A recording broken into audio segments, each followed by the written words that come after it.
darte la bienvenida al Club de Lectura Un Mundo Feliz. Buenas noches, espero que se encuentren bien.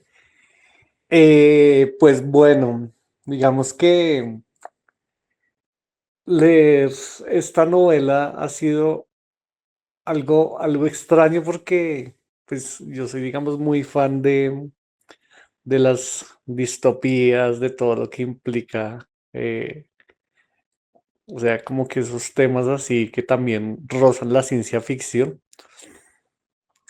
Pero me ha parecido curioso que no es una novela que se esté quedando solamente en eso, sino que también como que trasciende un poco más, o sea, como a veces se tiende a encasillar algunas obras por lo que presentan y no pues por cómo están componiendo, digamos, ese universo pues la naturaleza humana que se presenta ahí. Y de hecho, pues es una obra en la cual como que, bueno, esta situación es una excusa porque vamos a hablar, bueno, de cómo las relaciones humanas son problemáticas, de cómo está la cuestión también del aislamiento, pero pues no o sea, no ese aislamiento como tal impuesto, sino el de la propia persona, ¿no? Eh, Como que ahí uno tiende a meterse mucho en reflexiones y el libro ayuda a que eso pues se produzca, ¿no?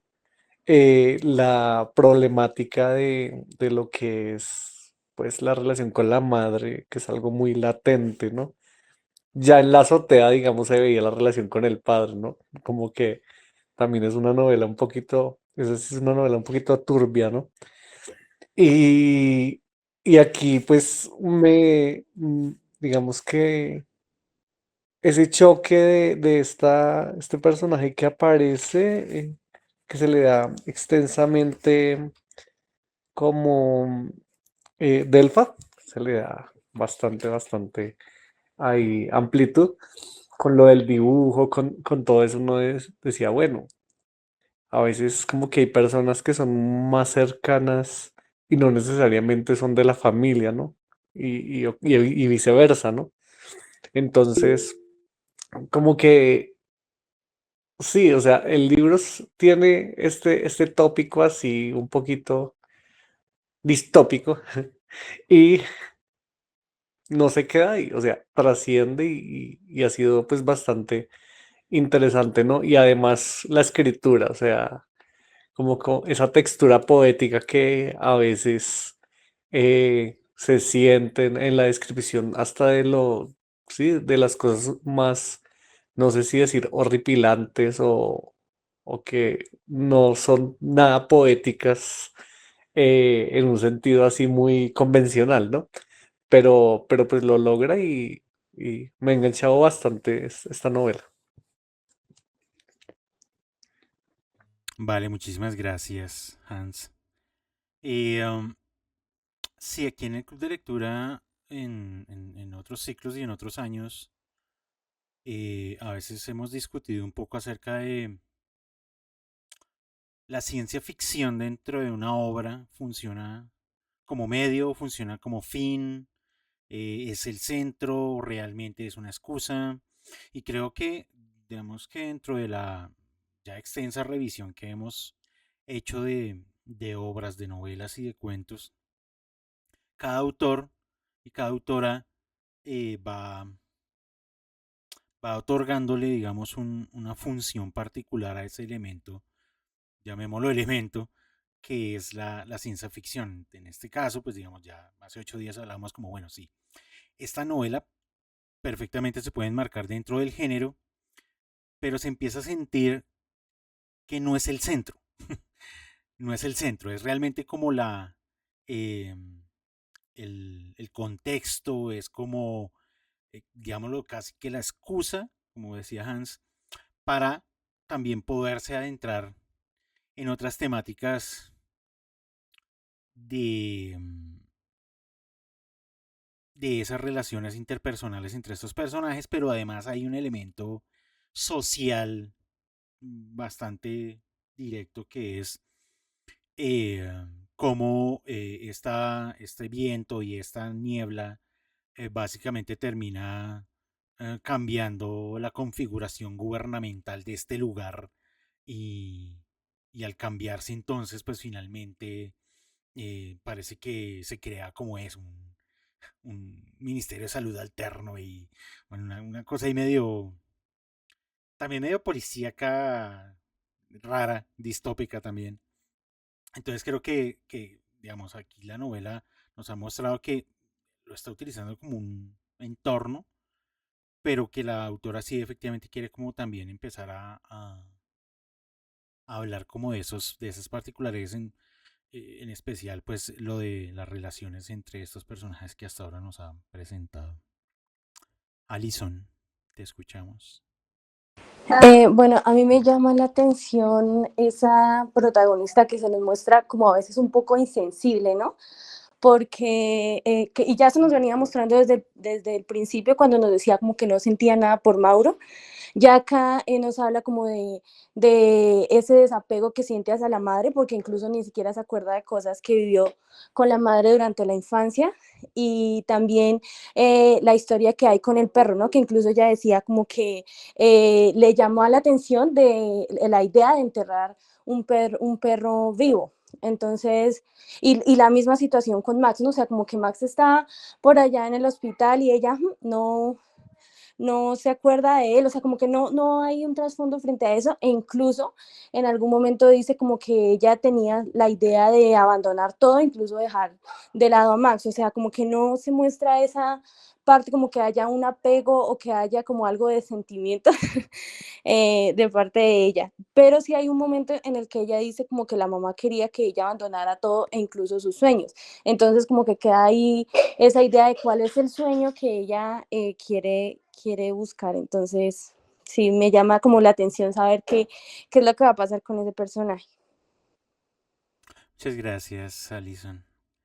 Sí, a mí me pasa lo mismo con la narradora protagonista, que desde la sesión pasada descubrir cómo esa persona casi al nivel de la insensible, pero más bien es como, no sé, como decepcionada de todo, como en un estado como de ya nada me importa, no sé, yo todavía no he podido como clasificarla muy bien, pero siento que eso, como que tiene una actitud como de eso, de desprendimiento, como de no le interesa muchas cosas del mundo, la manera como habla del mundo también es como, no sé, como lacónico, como tiene una visión bastante oscura del mundo y de las personas.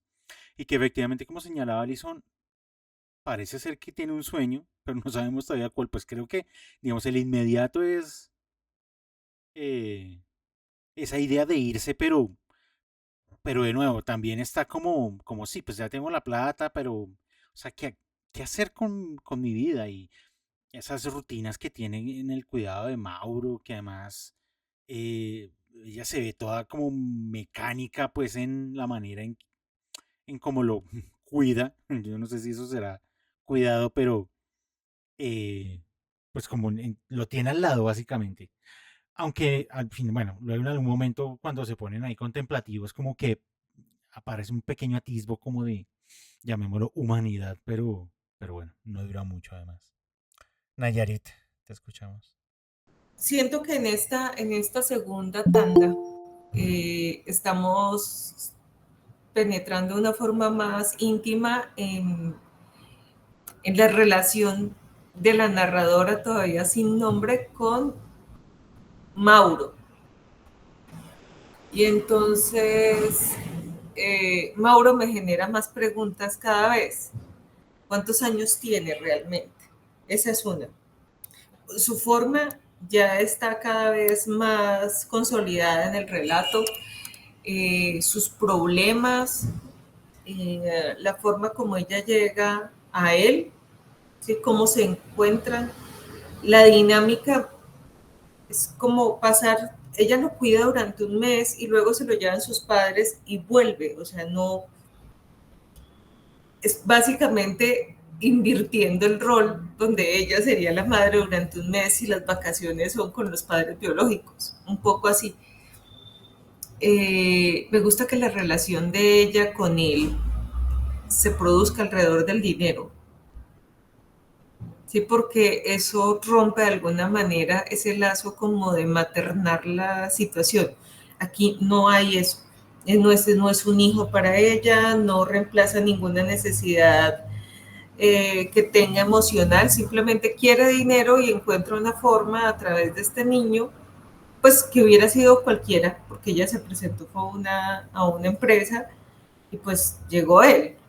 Entonces, me gusta eso, como esa claridad frente a esa relación, que es muy diferente, por ejemplo, a la forma como se ve la relación de ella con su madre, que son amigas, ¿sí? Es esa relación en la que estás todo el tiempo luchando con alguien que se supone que te quiere, pero ese querer de esa otra persona se funda en la manipulación, en esa necedad que tienen muchas personas de pretender que uno haga lo que ellos quieren.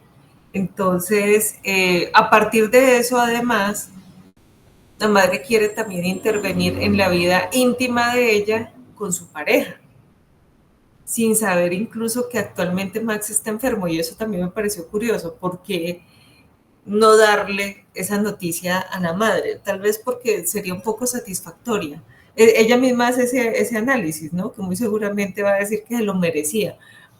Entonces es otro punto que va dibujando más el rasgo de la narradora respecto a su madre. No sabemos mucho sobre su madre realmente, solo que se llevan mal y que mutuamente se hacen reproches. ¿Qué tiene que haber pasado entre Max y la narradora frente a la madre para que la madre tome esa decisión? Esa es una pregunta que también me queda ahí. ¿Cuál es la razón de ese resentimiento o de ese desprecio, de ese odio que hay de la madre hacia Max? Porque eso tampoco puede ser fortuito, ¿sí? O si es fortuito, pues hablaría un poco más de la madre. Entonces son como, en este momento, para mí la mugre rosa está más concentrada en las relaciones de ella.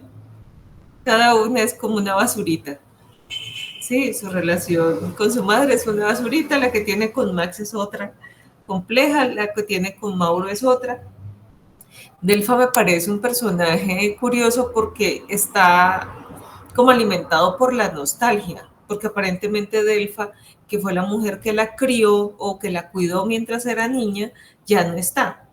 Y pues por las características de la enfermedad que ella muestra, pareciera cáncer. Entonces uno no sabe si Delfa era realmente tan cercana y tan buena y tan noble como ella la quiere recordar, porque eso todo queda borroso. Y no sé bien todavía dónde ubicar geográficamente la historia, pero la escena del perro me pareció de una crueldad. Pues no, yo no soporto películas. En una película pueden matar 100 personas, pero no un perro. O sea, todavía tengo ese sesgo en la ficción. Entonces, cuando hace ella el relato de cómo fue el tema del perro, a partir del sueño que tuvo con Delfa y el perro, sí, pienso mucho en la crueldad que tenemos en la niñez, más que en la infancia. Que en la infancia uno como que no es tan consciente, pero en la niñez ya tú tienes algo de idea de qué está pasando. Entonces, como ese pacto entre colegas, entre cómplices, entre amigos para hacer algo que sabemos que no está del todo bien, pero al mismo tiempo no tenemos la fuerza para oponernos a que se haga. Y de hecho ella misma insiste en que no fue su idea, y que no quiere pensar mucho para no darse cuenta que fue Max. ¿Sí? Entonces muestra también como la forma en que Max ha estado presente en su vida desde la niñez y cómo ha incidido en ciertas decisiones que ella ha tomado. Y también en que eran como un grupo eh, que tenían una cercanía bastante peculiar, no era como estas gentes que se conocen de otras zonas, sino que era como todos confluían en el mismo lugar por una temporada, nadie estaba muy pendiente de los niños que hacían, que eso también se me hace muy curioso y me lleva a preguntarme en qué momento fuimos dando estos giros frente al cuidado de la niñez en general. Porque en esa época como que a uno lo dejaban estar en una finca a sus anchas. O sea, yo recuerdo desayunar y salir y perderme en el kiosco, en el patio, entre el río, o sea, donde fuera, y nadie estaba como todo el tiempo vigilante.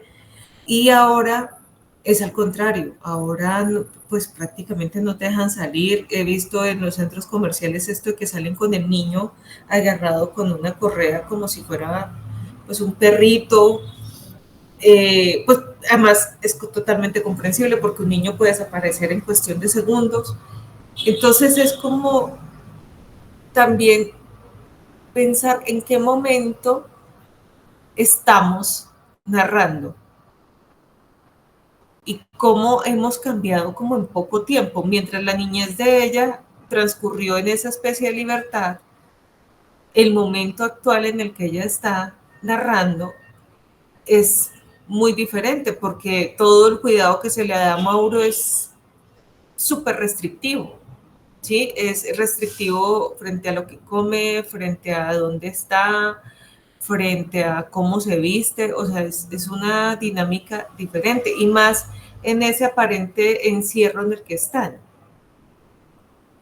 Y también pienso pues en la actualidad eso, esos cambios que se han venido dando frente a no sé si somos ahora más conscientes de los peligros que corren los niños o si simplemente somos más, tenemos más miedos, los hemos visto más o nos hemos informado más. Pero es muy interesante ver eso, ver las diferencias entre infancias en una generación o dos, porque ella las deja ahí patentes, su niñez y la de Mauro. Aunque Mauro me parece que ya está un poquito más grande de la niñez, pero eso, lo que sucede, cómo nos relacionamos entre niños en antes y cómo son las relaciones ahora y cómo a partir de esas relaciones de la niñez también se establecen lazos que persisten en el tiempo.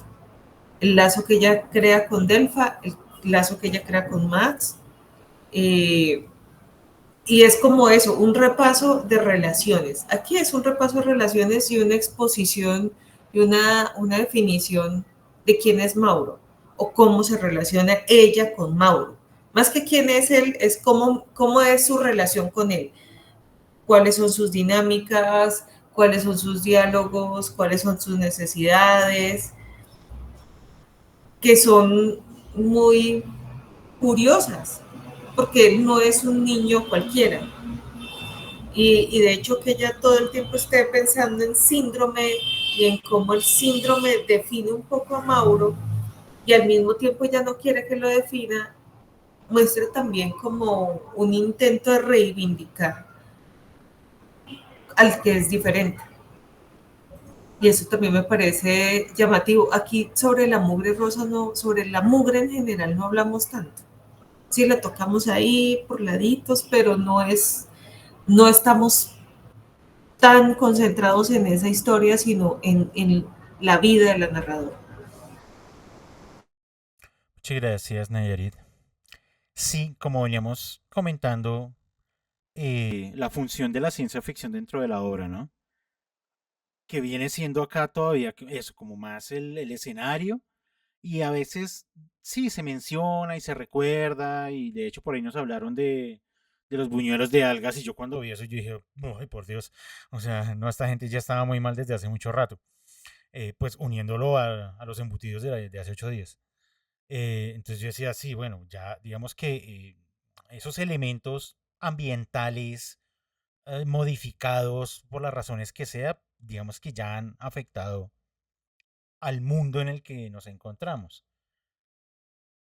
Tocará ver si esa afectación está afectando pues la manera en que se están relacionando. Pues digamos que a mí me parece que el que está afectado directo pues es Mauro. A mí me parece que Mauro es la encarnación de todas las afectaciones de este mundo en el que se encuentran. Eh, um, Ahorita que Nayarida hablaba como de las dos momentos de relaciones, la de la narradora en su recuerdo y la de Mauro, em, me gusta mucho que no se pone en el plan como de todo tiempo pasado fue mejor, sino simplemente son dos formas de existir diferentes. Una de la de esta infancia de ella, bueno, lo que le hacen al pobre perro, pero yo decía, sí, o sea, ahí es cuando uno se pone a psicoanalizar, ¿no? Yo decía, pero sí, ¿sabe qué? Uno en cierto punto de su infancia y preadolescencia tiene un espíritu de maldad, una cosa rara, pero además movido por el entorno en el que uno está. Claro, y el entorno es muy diferente porque era, digamos, para mi caso era el barrio, los amigos del barrio, y salíamos con una libertad increíble, íbamos y volvíamos, y hacíamos y deshacíamos. Oye, eso es impensable. Tan impensable que me parece que la vida de Mauro es esa representación, o sea, él va de ese lugar donde lo tienen los papás a la casa de la narradora y pare de contar. O sea, y que la narradora a veces lo saca a pasear, literalmente, y ya, o sea, y además que cuando lo saca a pasear, pues eso, lo empiezan a mirar como, no seas como ese niño. Entonces, pues, no, tras del hecho bien complicado, porque pues el niño como está enajenado, pero ella es como, pero bueno, ¿y yo qué posición tomo al respecto? Entonces me gusta eso que son como dos momentos de formas de relacionarse en la vida que, claro, han cambiado en general, pero digamos en particular por todos estos elementos de los peces y las algas y el viento y, y la neblina esta.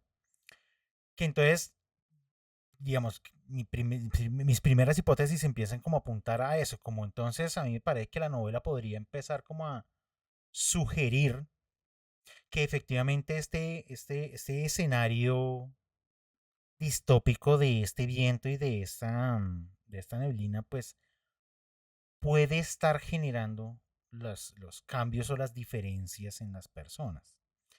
Más allá de lo obvio, ¿no? Más allá de que pues les toca encerrarse cuando viene el viento y que entonces la neblina pues mantiene todo como medio oscuro, que la comida que se está haciendo pues está como, no sé, entre contaminada y quién sabe qué otras cosas le están echando.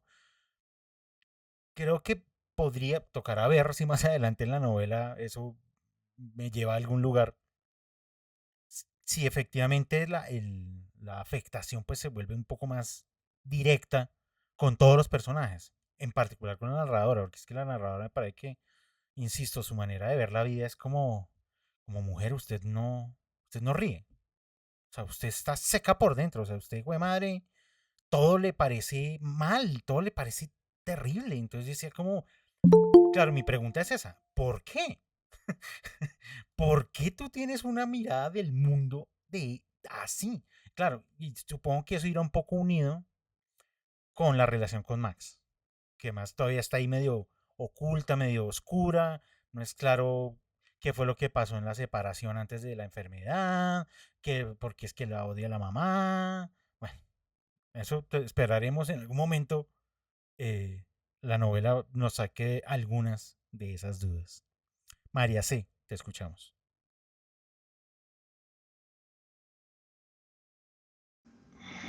Bueno, gracias.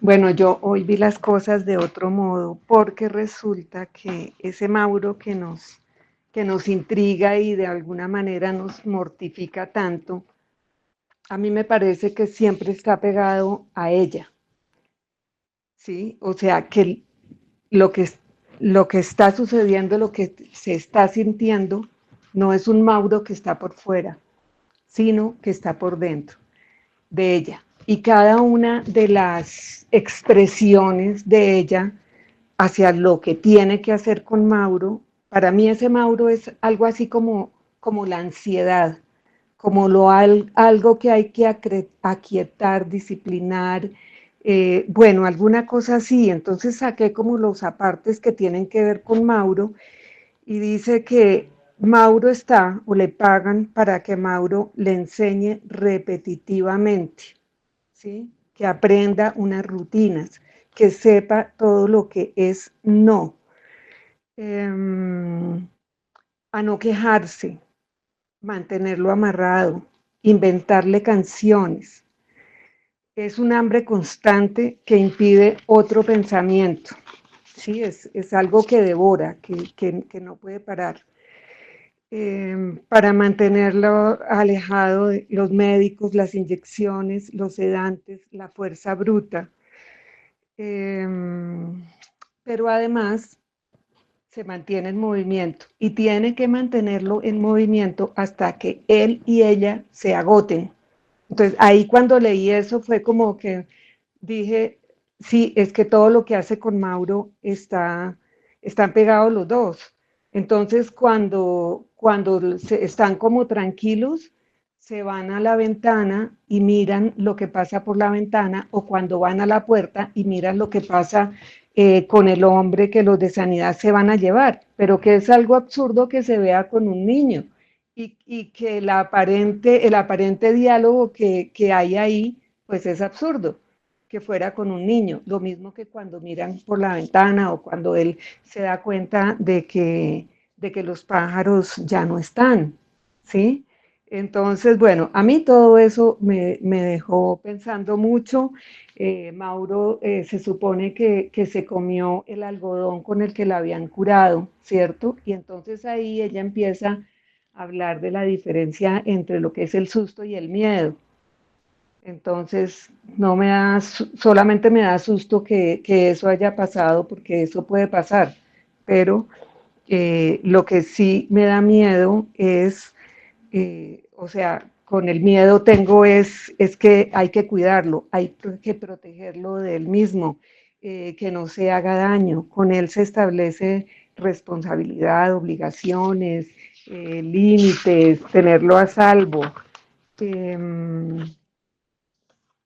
el sillón de los libros me llama la atención también ahí, porque esos libros no son para leer, o sea, los mira y busca las anotaciones que pueden ser de la mamá, pero ella no lee, no los lee. Eh, juega con Mauro, se asoman a la ventana y supuestamente dicen dónde está el sol, para buscarlo a través de la niebla. Y piensa en Mauro, como pensaba en la mamá, en ese futuro inmediato que supone una rutina, ¿cierto? Y entonces dice, ahora le voy a cortar el pelo y cuando se lo está cortando mi mamá llama, etcétera, etcétera. Entonces, yo no sé, pero a mí me dio por no ver a Mauro fuera de ella. Y lo otro que me gustó mirar fue lo del perro, porque aparece primero en un sueño cuando sueña con Delfa, ¿cierto? Cuando ella sueña que hay un perro que tiene unas lagañas extrañas o algo así y que la asusta. Es algo que le causa miedo. Y cuando van a la roca, lo que realmente tiene un peligro es la roca del elefante, ¿cierto? Pero ¿por qué iba a aparecer un perro que diera miedo cuando el perro es, que ya lo habíamos visto en otra sesión con otro libro, el perro es cercano, se supone que es bueno, que es noble, que eso es lo que significa, pero acá hay un perro que asusta. Entonces, para mí, ese perro es el miedo. Y esa llevada del perro a, al hueco, es eso lo que están llevando, es el miedo. Lo están llevando allá a lo hondo de ellos mismos y lo están dejando allá. Lo matan, no se puede matar, porque ahora, con lo que está sucediendo externamente, el miedo está aflorando, ¿cierto? Y entonces ella comienza, es que ella dice en una partecita que es complicado, o sea, que ir al pasado en la mente es un lugar peligroso, ¿sí? Y, y bueno, yo lo relacioné de esa manera. Para mí, estas cosas están allá muy adentro y ahora están saliendo. Y ahí es muy significativo, aunque eso requiere mucho análisis, eh, cuando habla de la cara de Max y de cómo recuerdan, que es de esa situación que es ahí pues una cuestión muy psicológica. Y ahora, en relación con la mamá, pues creo que sí nos están contando que cuando ella era niña, ¿sí? O sea, yo veo que ahí hay un miedo que es como un miedo primigenio que tiene que ver con uno de los padres y como solamente nos hablan de la mamá y la mamá no era realmente la persona que se hacía cargo de ella. Entonces, sino que era Delfa y ella se sentía traicionando a la mamá por decirle mamá a Delfa. Y bueno, hay todo un juego ahí de sentimientos. Entonces ella mantiene esa relación de tensión con la mamá que está mediada por el miedo, porque, o sea, ella quiere la independencia, ella quiere ser ella misma, pero ella no puede soltarse de la mamá. Y dice ahí en un diálogo que es un tira y afloje en el que ella siempre es la que termina cediendo. Y entonces ella es la que va donde la mamá, o sea que es algo ahí que ella no ha podido superar, pero que de pronto tampoco quiere superar, ¿cierto? Ella tiene un miedo en el fondo que no le permite ni soltarse de más, ni soltarse en su ansiedad, ni soltarse de la mamá. Entonces, yo lo tomé todo como cuestiones internas y todo lo que está pasando y ese miedo que causa lo externo es como el recurso que usa la escritora para llevarnos ese afuera, ese afuera lleno de miedos, de tensiones y todo, para mí es como lo que uso para llevarnos al adentro, ese afuera hacia adentro, y estuve mirando que todo el tiempo contrasta esto, cuando nos habla entonces de cómo este viento rojo nos deja en carne viva, entonces enseguida pasa a una escena que tenga que ver como con lo interno, pero definitivamente requiere muchísimo análisis, muy compleja me pareció desde el primer renglón. Y bueno, por ahora dejo hasta ahí. Gracias. Muchas gracias, María C. Me gusta mucho tu lectura de... Esta novela trata acerca del miedo. Me gusta mucho que, claro, en principio podría parecer obvio por lo de la mugre rosa y lo del viento, pero efectivamente puede estar apuntando a, no sé, la construcción del miedo en los personajes. ¿Por qué los personajes se mantienen en esa zozobra y no salen de ahí? ¿Qué es lo que los mantiene pues atados a las situaciones y a las personas? Claro, en principio podría ser el miedo, pero parece que es algo más que termina alimentando al miedo. O sea, me parece que casi que el miedo es como consecuencia, podría ser. Tocará ver más adelante. Pero me gusta mucho esa lectura que estás haciendo de la novela, María C. Eh, digamos que a mí el personaje que más se me sale de ahí es la narradora. Porque yo en la narradora todavía no le siento miedo. Yo siento un personaje todavía como opaco, de sentimientos opacos. Como que no, no sé, no le aflora ni una tristeza radical, pero tampoco tiene un atisbo de felicidad. Es de una opacidad ese personaje que me tiene casi que desconcertado realmente, porque como que siento que hay algo, está ocultando algo, demasiado algo. No sé qué es. De nuevo, es un miedo, pero es que no sé cuál es el real miedo de ella. O sea, como que ese es el que no, el que menos siento, digamos, de todos los personajes. O sea, como que los demás, Mauro es un caso muy especial, pero los demás como que, claro, Max enfermo, Delfa pues que finalmente se enfermó y entendemos que está muerta. La mamá pues ahí toda angustiadísima con su hija pues que no toma decisiones, pero entonces pues yo digo, ¿por qué no las tomas? Bueno, eso es lo que me queda a mí todavía como de inquietud. Alexander, lo escuchamos.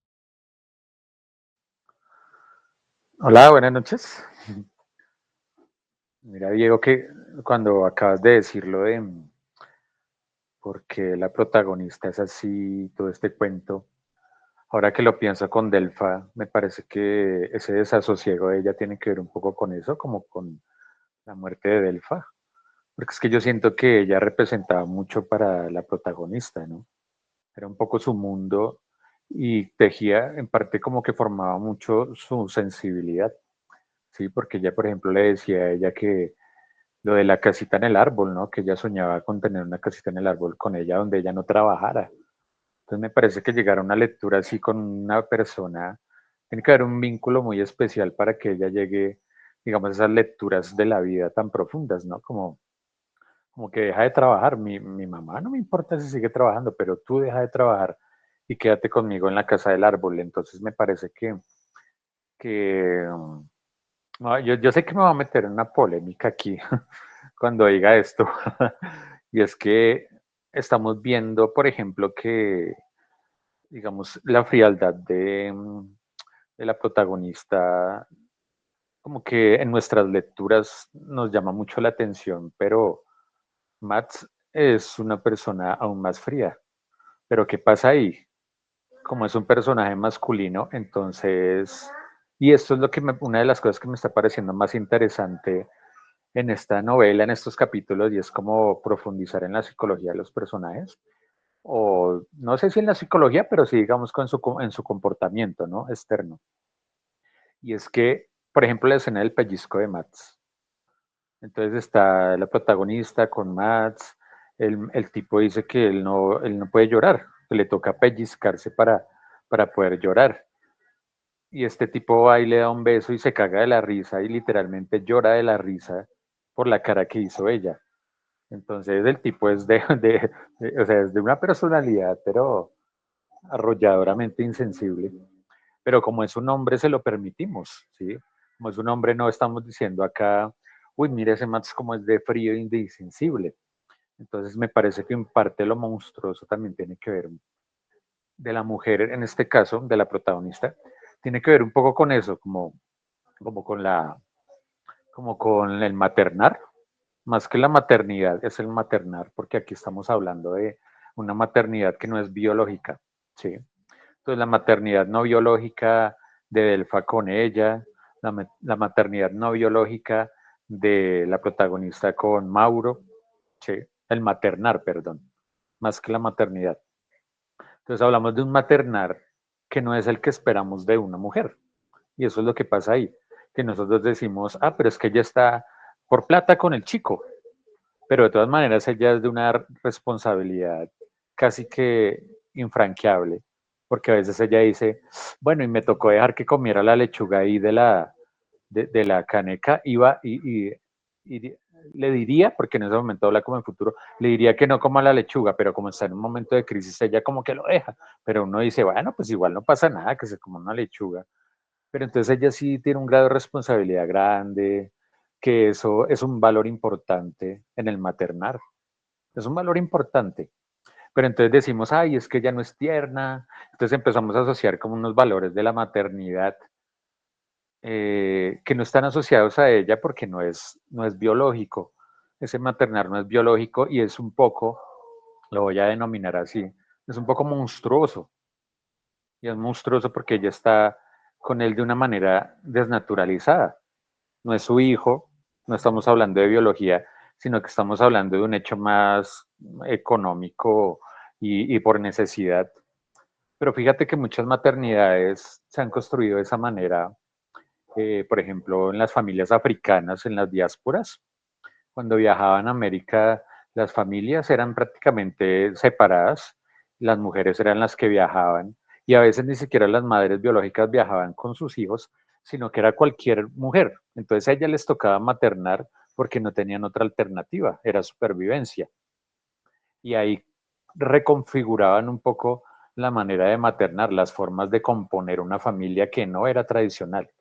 Yo me atrevería a decir que en este caso la protagonista con Mauro están formando un tipo de relación no tradicional, casi que cisgénero, diría yo, porque están rompiendo un poco con los roles tradicionales de la familia. Entonces me parece que hay algo monstruoso, pero en el buen sentido de la palabra, en que la monstruosidad tiene que ver con lo desconocido, con lo nuevo, con lo que no nos hemos configurado todavía, ¿no? Con otras configuraciones. Entonces sí pienso que a Max no lo estamos juzgando por frío, pero a ella sí. ¿Mm? ¿Y qué pasa? Pues que en la literatura estamos acostumbrados a un tipo de mujer que materna de una manera tierna, o que la podemos juzgar también si acaso no materna bien, si no es buena madre, la podemos juzgar porque es la madre, pero como ella, la protagonista en este caso no es la madre, sino que lo está cuidando, entonces hay una manera de distanciarse interesante, que es lo que más me gusta como de la postura de la autora, al no colocarla como la madre. Y yo sé, no sé si ustedes, pero yo por lo menos en mis, digamos que en mis adentros ya estoy juzgando a los padres de Mauro, ¿sí? Ya estoy diciendo, uy, pero esta gente, ¿cómo se le ocurre dejar al niño así, dejarlo un mes y tal? Pero no sabemos por qué, ¿no? Eso es lo interesante también de la novela, ¿no? Que nos desfamiliariza de las relaciones tradicionales de familia. Todavía no sabemos por qué hacen eso, pero sí sabemos que donde están ellos, por ejemplo, hay pájaros. Entonces, de alguna manera hacemos la inferencia de que ese sitio es un sitio mejor, más sano, no es un sitio tan insalubre, tan insano como el sitio donde lo están llevando, donde está transcurriendo la novela. Entonces, dejo ahí eso. No sé si hay para polémicas que me gustaría, porque también, digamos que estoy hablando un poco sobre las lecturas que estamos haciendo, ¿sí? Las interpretaciones que estamos dando, más que lo que nos dice la novela. Entonces me parece chévere también hablar sobre eso. Muchas gracias, Alex. Vea que algo difícil con el personaje de Max,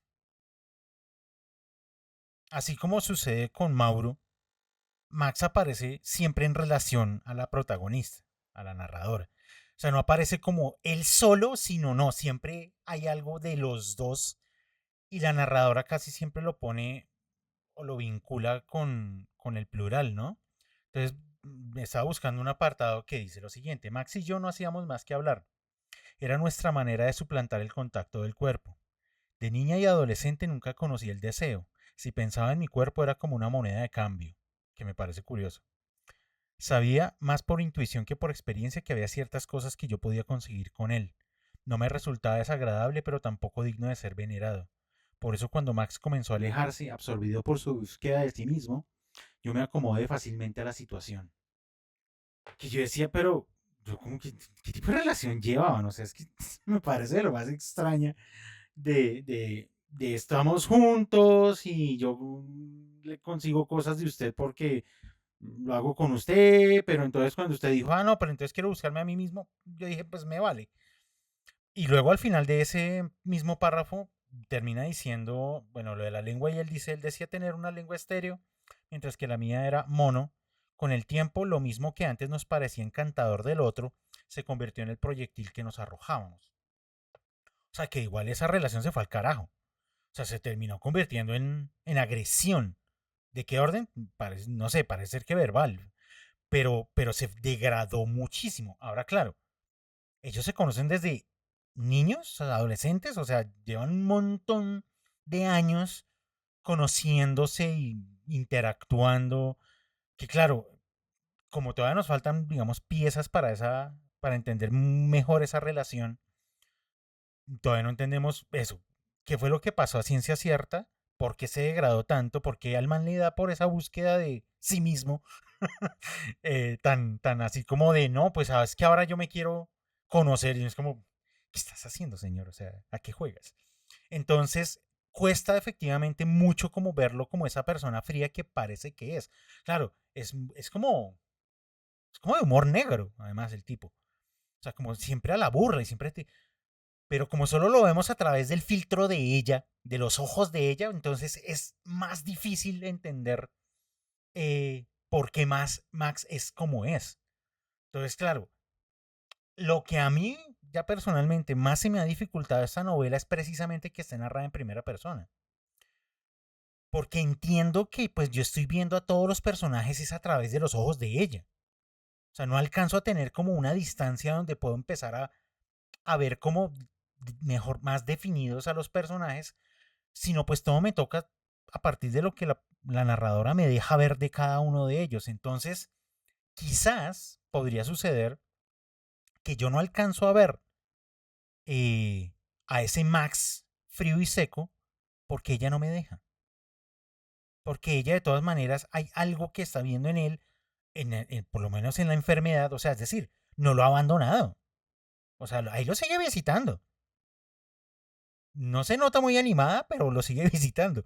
Entonces, claro, desde los ojos de ella como que no puedo ver a ese tipo totalmente pues seco y no, porque es la mirada de ella. Entonces creo que es la dificultad, mientras que claro, como ella habla de sí misma, pues ahí sí sentimos eso como resaltado, ¿no? Porque pues ella empieza a hablar de sus sueños, ella empieza a hablar de su relación con Delphi y con la mamá, y bueno, y además los diálogos no aportan, no ayudan porque pues los diálogos con la mamá es una cosa, una pesadilla completa.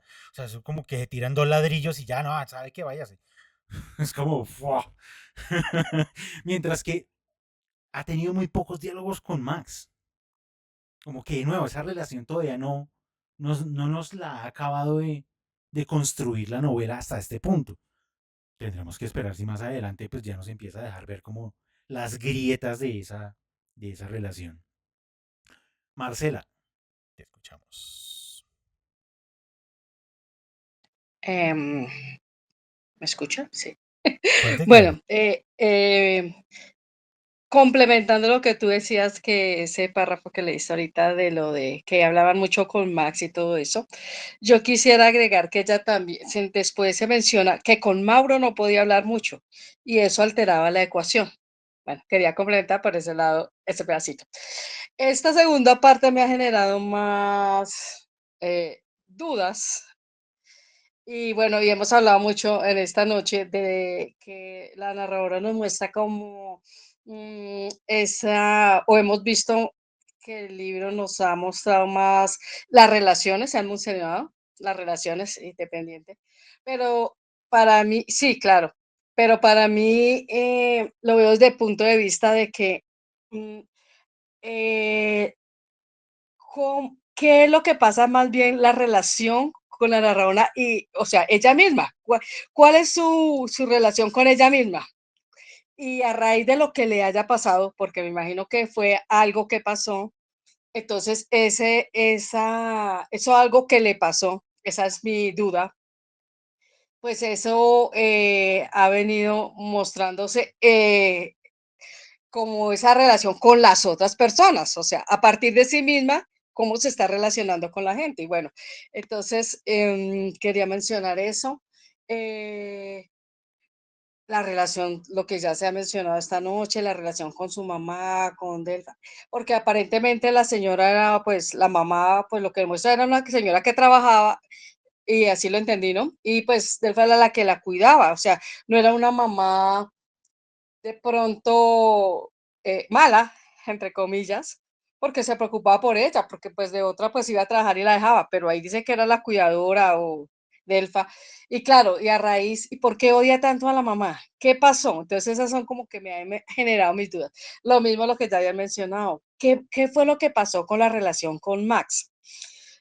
Otra cosa, la mamá, ay, pero es que yo sí me adelanté, pero es que no sé si esa parte está. Ay, es que ahorita no encuentro, no vaya y me haga spoiler.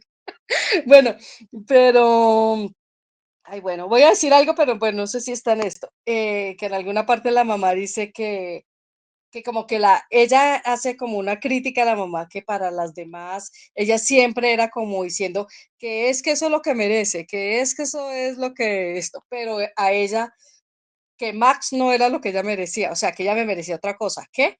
Entonces, ¿qué fue lo que pasó? ¿Y por qué ella oculta el hecho de que ya se pueden ir, que ya tiene la plata, lo que hemos hablado en la otra sesión? Sigue ahí como con la mentira. Y lo que ya habían también mencionado, ella no le ha contado a Max, a la mamá, que Max está enfermo.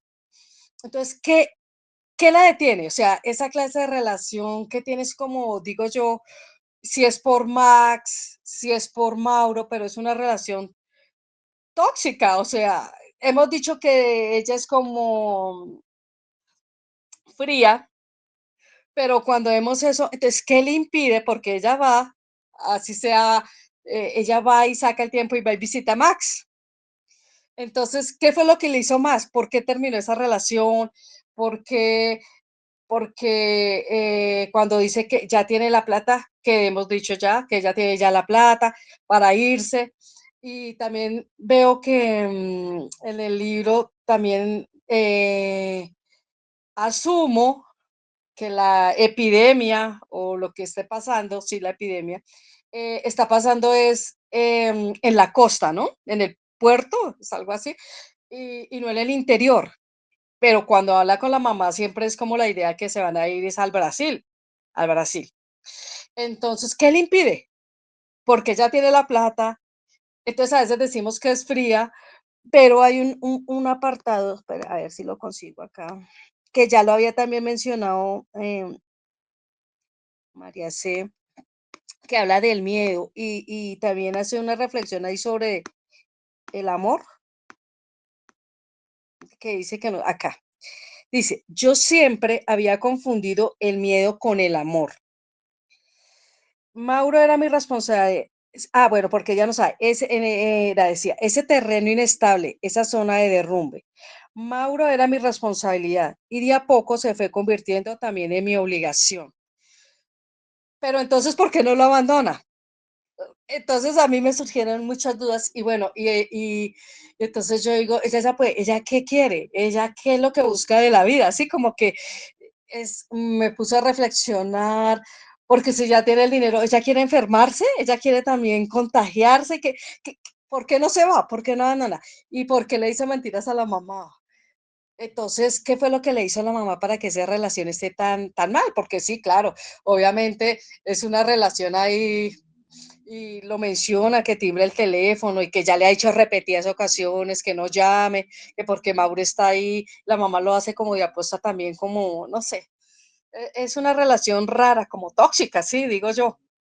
O la mamá y por eso sentirá algo, no sé, no sé. Entonces, para mí, esta lectura, hasta donde voy, me ha generado más dudas que certezas y como que, uy, no sé. Bueno, eso.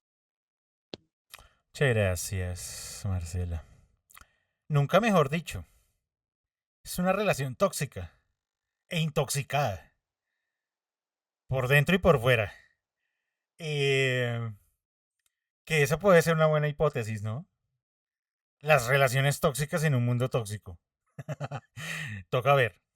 Toca ver si eso puede ser la explicación a la manera de esos comportamientos de los personajes o... Porque de nuevo, yo siento que todavía falta algo que me una a la mugre rosa con los personajes de manera más directa.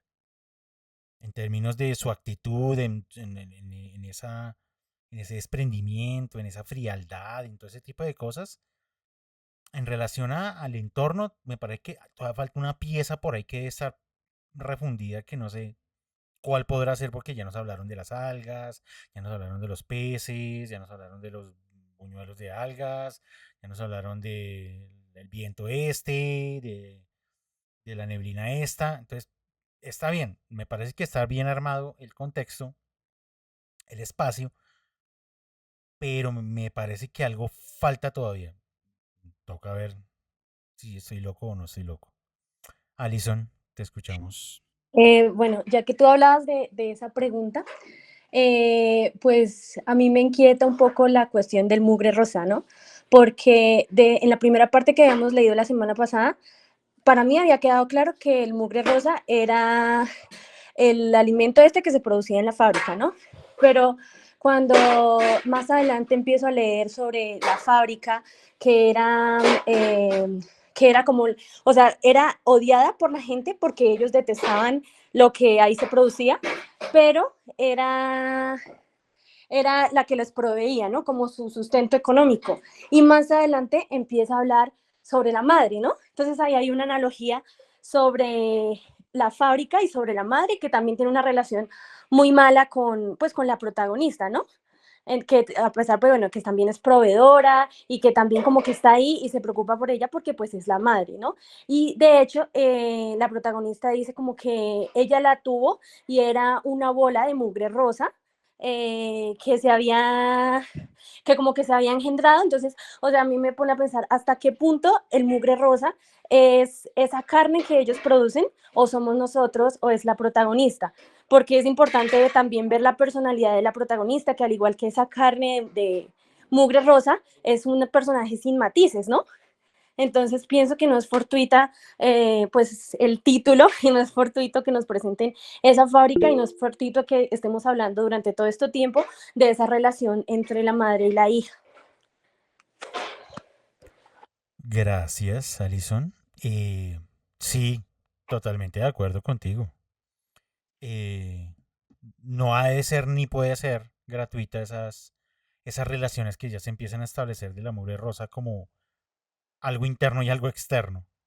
Eh, que además, claro, lo externo sigue siendo ambiguo porque recordemos cómo empieza la novela, ¿no? Esto puede ser un principio, pero no necesariamente es el principio. Acá ya en esta parte nos presentó otro principio, ¿no? Cuando nos empieza a contar lo de... ¿El príncipe es que se llama? Ella dice, ah, no, este puede ser otro principio. Y entonces yo decía como, claro, generando todas esas ambigüedades como ¿de dónde puede provenir originalmente todo el mal? Seguramente pregunta casi filosófica.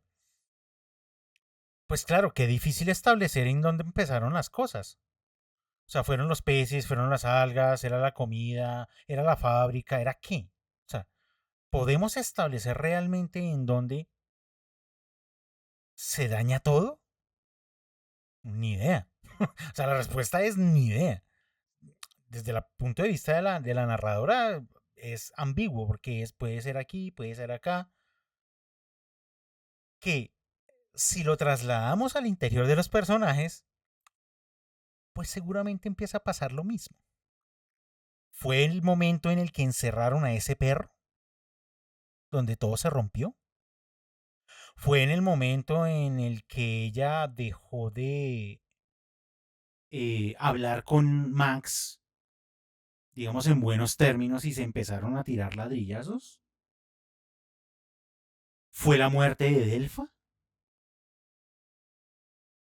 No sé, no sabemos. O sea, eso es lo que nos mantiene todavía como en vilo de decir, toca ver, toca ver qué fue todo, qué de todo eso fue lo que terminó disparando que la protagonista sea como es. Vamos a ver. Frank, lo escuchamos. Sí, es una novela. Yo había leído, estuvo aquí en la Secretaría del Distrito, en Cultura por un tiempo, antes de la pandemia, creo, y esta novela la escribió antes de la pandemia, ¿no? O sea, entonces es súper interesante porque es una persona que se nota que ha investigado bastante eh, del, no del ahora, sino del reciente pasado, ¿cierto? Entonces, habla del futuro. Y pues eso es el ahora. Entonces, el comienzo de la novela pues es súper interesante porque comienza con eso, ¿no?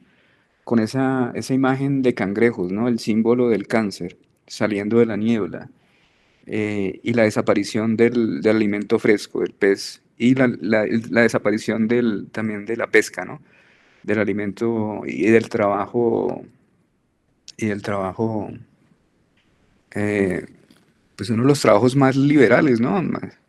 Que existen, incluso hoy en día no está regulado en ningún lado. Ellos pueden vivir en, a la orilla del río y todavía no tienen derechos. Pueden llegar cualquiera policía y sacarlo de ahí, pero ellos viven en bohíos, a la orilla del río, del mar, donde no tienen congeladores y ahí comercian.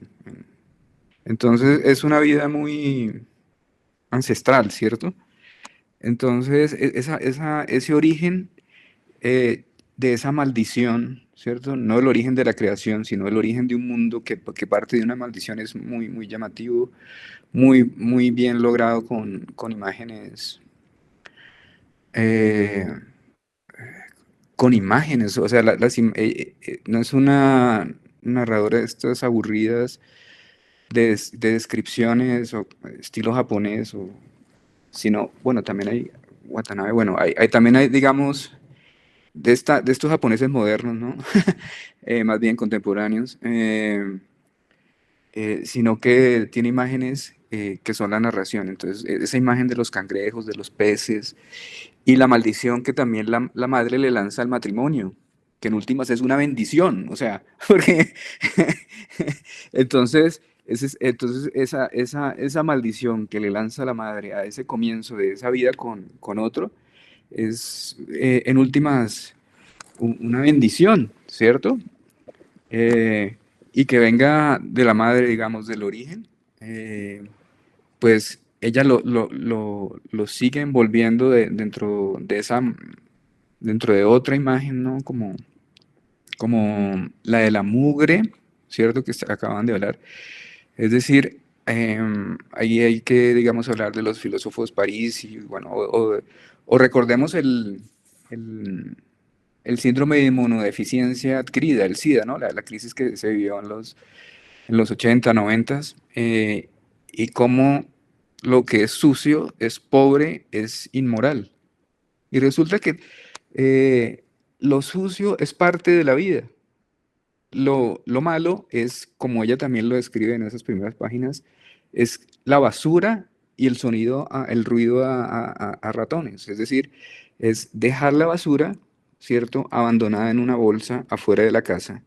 Y entonces ahí viene la relación con la madre. La madre le dice, esto es una reconciliación, ¿cierto? Entonces hay como un rompimiento de ese inicio de maldición. Esta epidemia no es una pandemia, era un balneario, un sitio turístico, ¿no? La primera imagen también del palacio, del Hotel Palacio que desaparece, de personas que ya no están para servir a los que, bueno, a humillarse, a servir para los que vienen de afuera, sino que tienen que improvisar unas nuevas labores, ¿sí? De volver a ser agrónomos, ¿sí? De conectarse otra vez con el interior de otra manera que no sea la explotación, y de hecho la madre se convida pues con uno de esos agrónomos que en esas relaciones con el interior se vuelve de los nuevos ricos, ¿cierto? Ya no hay turismo, entonces este se vuelve uno de los nuevos ricos y hace transacciones con la procesadora de alimentos de la Nube Rosa. Entonces, se empiezan a entretejer esas relaciones y va avanzando la novela y aparece también pues el trabajo o la actualidad de ella, ¿no? Y cómo era el pasado, ¿no? Ella era una redactora o trabajaba en noticias, ¿cierto? Y renuncia al momento de no decir la verdad, ¿cierto? Entonces, esa verdad también tiene una discusión es muy importante para ella. Ella no es una justiciera, ¿sí?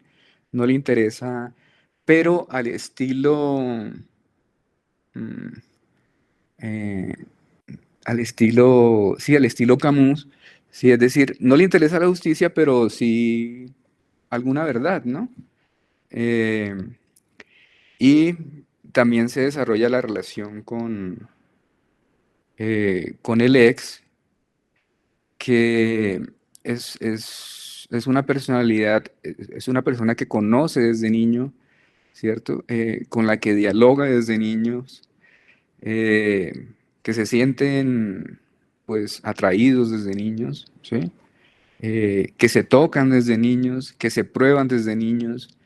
Entonces no entiendo, o sea, no hay que juzgar tanto las relaciones, ¿cierto? Porque la madre maldiga esa relación, quiere decir que terminó, sino porque pues se conocen tanto, ¿cierto?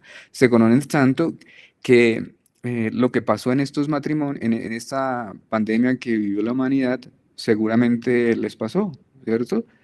El estar confinados. A ver, hay otra cosa ahí. Las relaciones de la humanidad se basan en control, ¿cierto? Y eso lo dijo en los años 60, 70 Foucault, ¿cierto?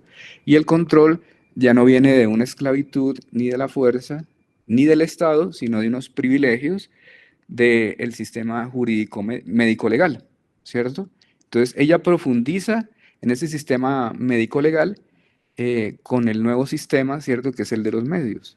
Entonces, cómo esa propaganda, ¿cierto? Que viene desde el interior eh, y esa nube los convierte en enemigos invisibles, ¿sí?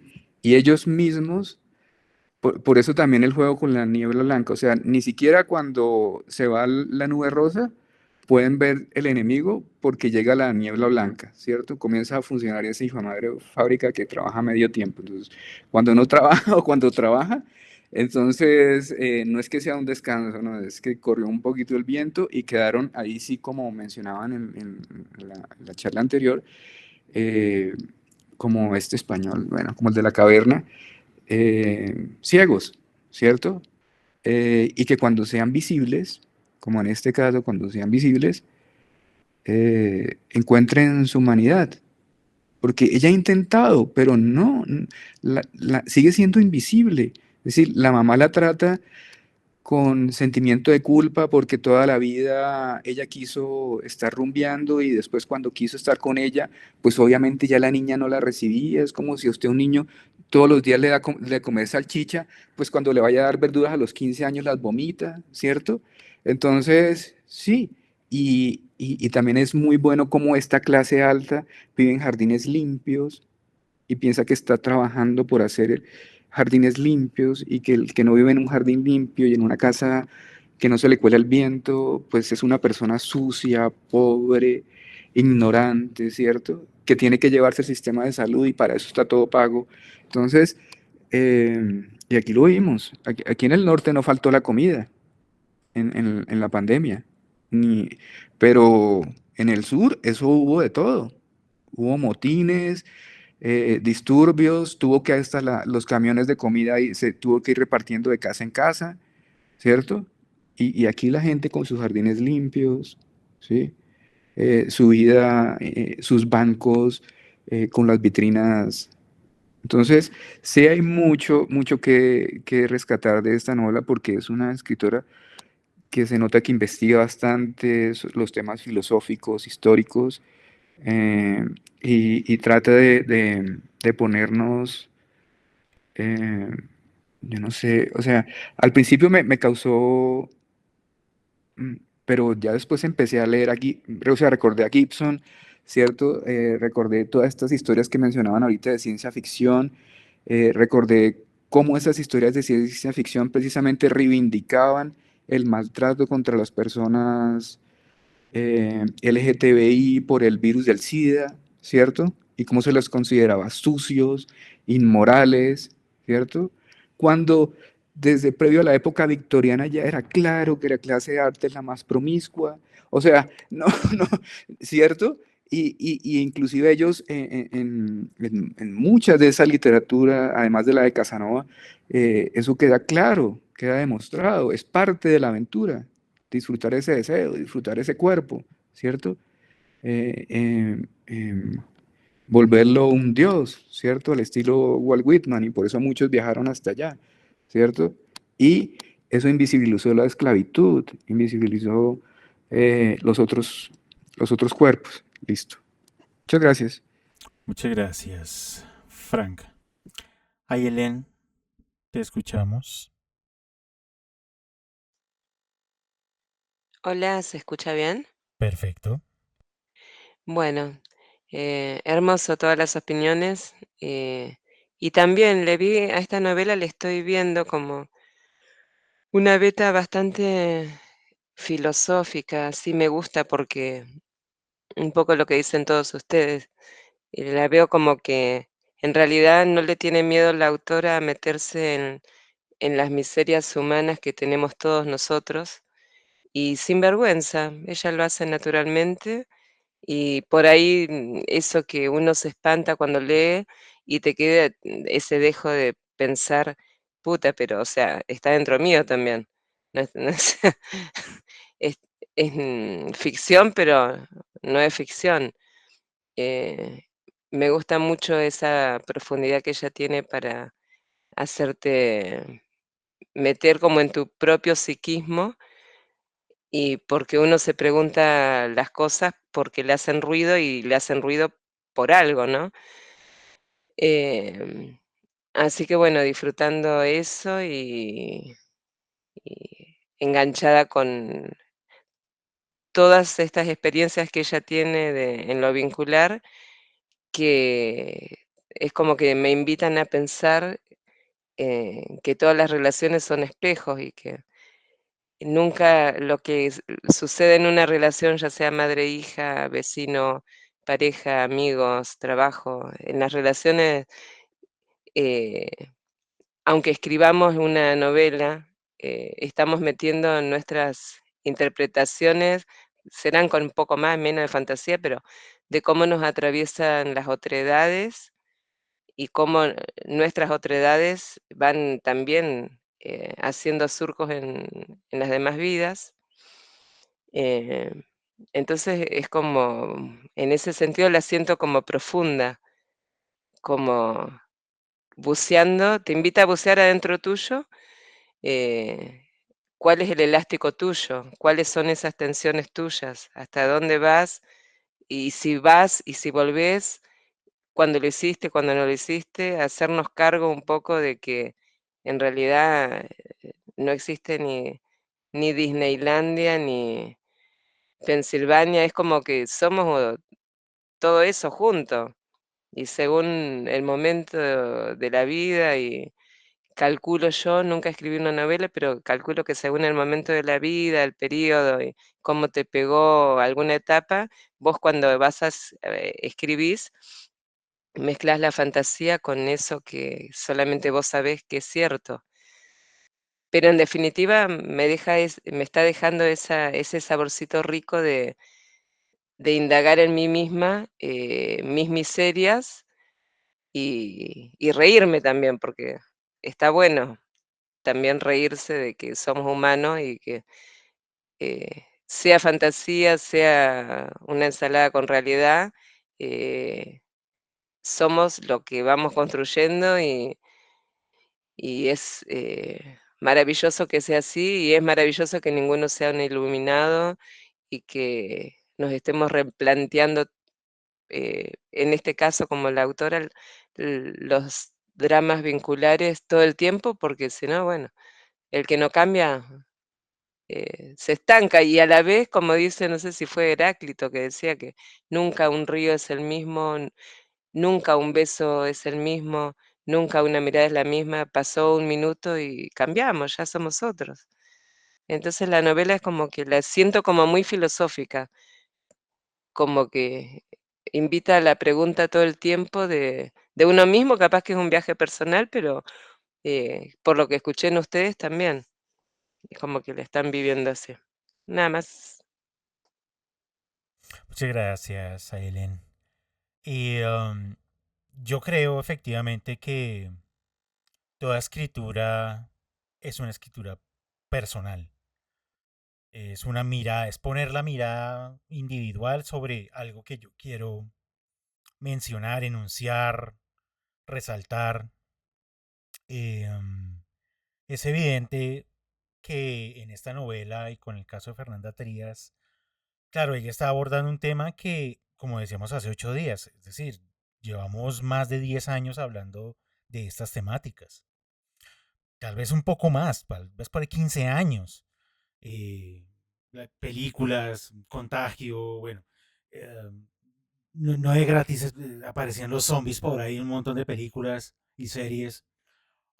Pero digamos, es una inquietud que ha estado. Claro, luego pasamos por una pandemia y todo el mundo dijo como nos volvimos zombies. Pero bueno, no fue tan así, pero pasamos por ahí. Entonces, claro, eh, no es solo quedarse como con la situación de, sí, una pandemia, sino vamos a elaborar algo más, que entiendo lo que está haciendo finalmente Fernanda Trías en la novela, que esto es esa construcción interna de los personajes, esas relaciones, sí, que creo que es la hipótesis, si es la mugre rosa la que termina condicionando a los personajes o los personajes ya venían condicionados antes de todo. Y que por eso me parece que lo deja siempre en la incertidumbre de decir, yo no sé cuál es el principio. Y me parece interesante que esa duda permanezca y miramos a ver pues hasta el final de la novela si eso se resuelve o no. Puede que en algún momento sea como que las dos cosas vivían ahí una junto a la otra y simplemente no nos dábamos cuenta que una afectaba a la otra.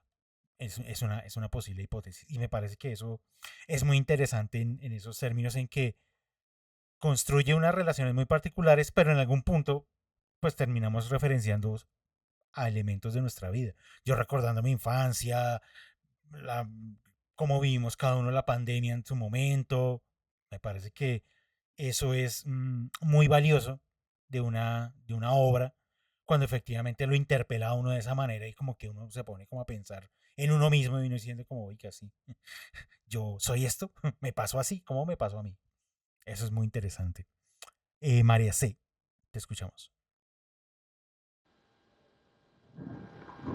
Bueno, después de todos estos contextos tan interesantes, yo quiero volver un poco a lo que suponemos que es el adentro, porque me parece muy interesante que ella haya ubicado una relación, digámoslo, de pareja con alguien que estaba en la infancia, ¿cierto? De donde suponemos que vienen pues los traumas y todo lo que nos forma o nos deforma.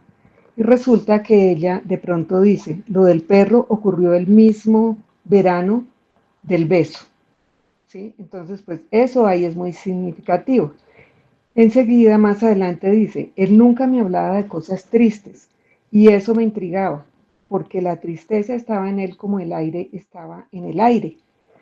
Por eso creía yo, ni siquiera se preocupaba por sentirla, igual que el aire no necesitaba respirarse a sí mismo. Y ahí es cuando viene la escena de vos no llorás, entonces que le entierre las uñas hasta que llore, etcétera. Y de pronto ahí es cuando él le da un beso. Y enseguida del beso, que además lo del beso tiene esto interesante, dice con los labios firmes y cerrados. Nada más. No volvimos a tocarnos durante 5 años. Yo nunca había besado a alguien y tampoco pude decir nada, porque un segundo después más estaba revolcándose de la risa. Entonces ahí es donde él se está riendo de ver la cara de ella y le dice tu cara. Era lo único que alcanzaba a decir. Entonces, dice ella, esa cara, la que él dijo haber visto mientras me clavaba las uñas, se le apareció a Max en las alucinaciones la primera noche que tomó la planta medicinal, que es una escena muy interesante donde suponemos que hay un yagé, una ayahuasca, bueno, un peyote, no sé. Entonces dice, más de 25 años habían pasado entre aquel comienzo, envuelta en el sonido de las chicharras, o sea, todo lo que vimos ahora del beso, el perro, etcétera, y el final que ya intuíamos cercano. Y viene la escena esta del chamán. El chamán me dijo, sopló dentro de la mano y luego él vio una serpiente que iba perdiendo la piel. La piel se derretía sobre el lomo, igual que el papel se va arrugando cuando se quema fino y oscuro. Bueno, ahí dice que estaba en una carpa, bueno, en esa situación del yagé. Después dice, me contó que en aquella visión la serpiente abrió la boca y por ahí asomó algo. Un feto le salía por la boca, dijo, y yo sabía que el nacimiento la estaba matando. Lo que salió de la serpiente fue una mujer que tenía mi cara, aquella cara de la infancia que él había visto, pero que al mismo tiempo era un monstruo. Vos sos el envoltorio, dijo, pero abajo hay otra cosa, abajo está esa cara, una niña disfrazada de monstruo, o un monstruo disfrazado de niña, dice ella. ¿Importa? Dijo él. A mí sí me importa, el monstruo y la niña eran la misma cosa. Y después viene uno de esos diálogos súper intrigantes que están en páginas no numeradas y que se relacionan un poco como que con lo de atrás y lo de adelante. Y dice, al final el castillo de arena se desmorona. Sí, vos sabés, siempre lo supiste. Entonces, ¿para qué lo construyes? Decime vos. No para que durara, no para protegerlo de la ola. Ya sé a dónde querés llegar. El viaje, si no está lleno de paradojas, no es un viaje. Y hasta ahí. Ok, gracias. Muchas gracias, María. Sí. Sí, yo creo que ese fragmento que nos acabas de leer nos va dando los indicios de para dónde van las cosas, que no vamos muy perdidos efectivamente y que llegaría a decir, claro, esa unión entre lo interno y lo externo, pues, o sea, ¿cómo divido eso? ¿Cómo lo separo? Cómo, ¿cómo hago que una cosa sea aparte de la otra? Como que va a decirnos, sí, claro, o sea, ese entorno nos termina conformando, pero nosotros terminamos conformando a la vez ese entorno. ¿Cómo nos separamos? No, pues es que, ¿cómo? O sea, ¿cómo hacerlo? O sea, es muy difícil. Y creo que Max es el que creo que dice eso, ¿no? Que la niña y el monstruo son la misma, ¿no? Entonces, uno llega y dice, quizás para allá va, en términos como de, ¿cómo se llama eso? Eh, como la tesis que va a sostener la novela, puede que sea esa. Tocará mirar ya cuando lleguemos solo hasta el final de la misma. Si efectivamente la tesis era la niña y el monstruo son la misma cosa. Vamos a ver. Alex, lo escuchamos. Esa idea a mí de lo monstruoso me llama la atención precisamente por la curiosidad de cómo se va a desarrollar, ¿no? Yo no quiero como concebir que lo monstruoso sea algo como desafortunado o negativo, ¿no? Yo por el momento pienso que en la novela lo monstruoso es algo afirmativo, algo de transformación, porque también la serpiente tiene que ver un poco como con la transformación, con el cambio de piel. Sí, tiene muchas lecturas esa metáfora de la serpiente. Y pienso que yo sigo rescatando un poco como la manera de afectarse de la protagonista, la afectividad de ella, porque ocurre que a veces uno asocia la afectividad como con la ternura, como con cosas como femeninas, entre comillas, como eso, como cuidar, ser tierno, ese tipo de cosas. El afecto de ser cariñoso, por ejemplo. Pero digamos que la afectividad también tiene que ver con el dejarse afectar por otros. Y me parece que la protagonista logra eso cuando dice, por ejemplo, que cuando le afecta muchísimo, por ejemplo, que deja de hablar por teléfono con la mamá, ¿no? Es que ella no es que no le importe nada. Por ejemplo, con la mamá, ella está súper sentida porque se dejó de hablar con la mamá y en un momento como que quisiera hacerle reclamos de que yo pensé que le había pasado algo, que no sé qué, algo así como el reflejo de su madre en ella, ¿no? Pero al mismo tiempo ella dice, yo quiero comprender a mi mamá, quiero buscarla en sus lecturas, quiero leer sus libros a ver si encuentro algo de ella ahí. Quiero comprender por qué tuvo tantos novios y en un momento dijo como que ya me voy por vencida o algo por el estilo, ¿no? No es que ella la esté juzgando diciendo, se fue a rumbear y me dejó sola, no. Yo no pienso que la esté juzgando, sino que está tratando de comprenderla, ¿sí? Entonces me parece que esa es una forma bien importante de los afectos y que ella lo realiza, ¿sí? O sea, como una forma de sensibilidad diferente que a veces, repito, no le admitimos a las mujeres, porque las mujeres las asociamos con eso, con la ternura, con el cuidar, con las caricias, no sé qué, pero la parte apolínea también es muy importante y no solamente la tenemos los hombres. Entonces, todo ese análisis, por ejemplo, que le hace al chico, sí, todo eso es importante para la comprensión, para comprender a una persona. Me parece que ella lo realiza constantemente, ¿no? Entonces me parece que en ese sentido sí es bien filosófica, como dice ayer en la novela, porque tiene una postura bien importante en cuanto a la comprensión, pienso yo. Sí, y eso es, sigo rescatando como la sensibilidad de la protagonista. Eso está bueno, Alex, eso está bueno, muchas gracias. Vale. Frank, lo escuchamos.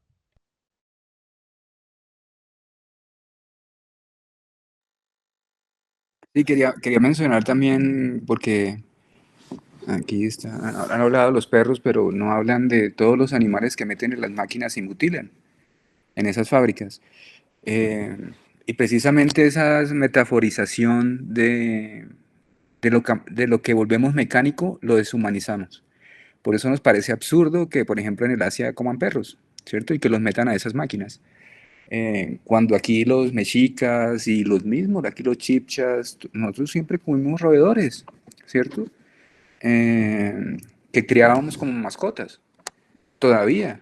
En el Caquetá y en la Amazonía tienen mascotas y se los comen. Entonces, y al contrario es decir, todas estas metáforas de monstruosidad, de mugre, las llevamos al campo de la humanidad y de lo político y de lo social y de los medios. Y es que esto es una basura, usted es un mugre, y resulta que eso no existe si no existe el humano, ¿cierto? En la naturaleza todo es mugre o todo se recicla, ¿cierto? Dependiendo del ciclo. Entonces, eh, la cuestión es de una comprensión holística muy interesante. Entonces, ella pasa ya de una, digamos, de una filosofía nihilista, casi así, a enfrentar esa exterioridad con algo de la teoría de los sistemas, de Spinoza, ¿cierto? De hablar del universo, ¿cierto? Como si fuera de pronto una pregunta que abordar y bueno, ya después, o sea, vuelve siempre, tiene esas subidas y bajadas, ¿no? Siempre aparece Mauricio y la aterriza, ¿cierto? Y yo, ¿cierto? ¿Yo por qué no puedo ser el doctor que soluciona esta crisis? ¿Por qué no puedo ser el ingeniero? ¿Cierto? Yo recuerdo que, o sea, ¿qué niño no se come las uñas y los mocos? Pero aquí lo vuelven como una tragedia, ¿cierto? Como que hay que encerrarlo, como que está loquito, como que dice algo que no está con la realidad, ¿cierto? Y el 99.3% de los enfermos mentales no son violentos y los encerramos, o sea, y eso lo dijo Foucault, o sea, desde los años 60 eso está clarísimo. Y todavía los medicalizamos y los encerramos. Entonces, la salud mental es parte integral de eso, o sea, llamar a una persona basura, volvernos una sociedad desechable, ¿cierto? Colombia fue famosa porque inventó esa palabra y se la creó para sus humanos, desechables. Eso no se inventó en Panamá ni en Francia, no, en Colombia se inventó esa palabra, desechable, y se la pusimos a unas personas, y guerra sucia también la llamamos en Colombia, ¿cierto? Guerra sucia, y hacemos limpieza social, y somos el país, no sé, sí, más masacres hemos cometido que en esas guerras, ¿cierto? Contra otros que son extraños. Aquí, entre más extranjero, lo vemos más limpio, lo saludamos más bonito. Aquí el indígena es lo más sucio, porque es lo más ancestral. El pescador da asco. Entonces, sí hay unas metaforizaciones muy interesantes en esta novela. Por eso el mugre y lo rosa, ¿cierto? Lo contrastante. La vida es rosa, ¿cierto? Y la mugre. Entonces, ese esa bifurcación es muy interesante desde el comienzo y yo creo que Mauricio siempre aterriza esa realidad y se vuelve como ese silencio sin decir nada, sin hacer nada, como Butterfly, como el escribiente, o sea, sin hacer nada, le está dando vida a todos los personajes, porque la mamá critica lo que hace ella, porque el esposo se siente celoso de que lo que hace ella, ¿cierto? Porque ella abandonó su trabajo por comprender lo que le está pasando a él, ¿cierto? No lo está cuidando, lo está comprendiendo, ¿cierto? ¿Qué está pasando con él? Y las metáforas alrededor de él. Entonces, a mí me parece muy, muy interesante. y hay una novela de un japonés que es precisamente sobre esa enfermedad de el síndrome de la nuez, ¿cierto? Algo en el cerebro. Entonces, es muy interesante cómo queremos controlar a lo que vemos como sucio, como desordenado, como no rosa, mejor. Ni siquiera como sucio, como no rosa. ¿Sí? A ese nivel ya llegamos. Inclusive la comida que es rosa, así sea sucia, no la comemos. Entonces, ese juego, esas metáforas son muy bonitas en esta novela. Y no, ojalá siga avanzando y que descubra la verdad la protagonista, a ver qué está pasando, qué está sucediendo. Vale, muchísimas gracias, Frank. Pues eso deseamos y esperemos a ver qué nos siguen revelando los personajes, pero sobre todo la protagonista. Yo no sé si lograremos alcanzar el elemento de la verdad. La cosa está complicada, la cosa está muy enredada, la cosa está más reflexiva y filosófica que clara en los hechos. Entonces, pues tenemos que seguir mirando para dónde nos lleva esta historia.